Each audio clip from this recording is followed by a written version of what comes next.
Hello, today we will guide you through how to buy and sell stocks on Interactive Brokers.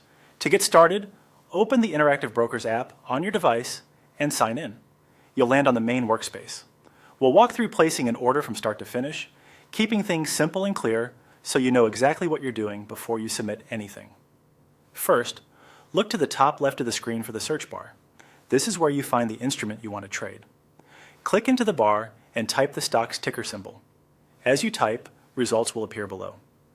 Choose the common stock listing that matches the exchange and currency you intend to use. If you see multiple choices, pick the one that fits your account and region. Next, click the symbol to open its quote and trading panel. You'll see real-time price information and, on the left panel, prominent buy and sell buttons. Select buy if you want to open or add to a long position, or select sell if you're closing a long position or opening a short position, depending on your account permissions.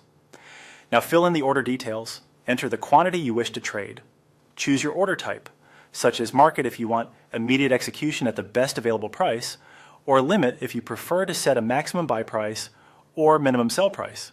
If you select limit, enter your limit price.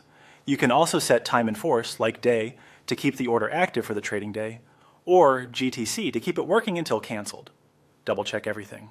Symbol, side, quantity, order type, and price. Before submitting, you can attach risk controls. Click Attach Orders. Enable the stop loss and take profit checkboxes. A stop loss helps cap downside by triggering an exit if the price moves against you, while a take profit locks in gains when the price reaches your target. Enter levels that reflect your plan and the stock's volatility. Make sure the quantities match your primary order so the exits protect the full position.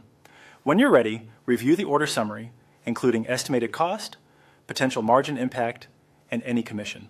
If everything looks correct, click Submit Order. The platform will confirm that your order has been transmitted, and you can watch its status update from working to filled. That's it. Open the app, find your stock, choose buy or sell, set the details, attach protective orders, and submit with confidence.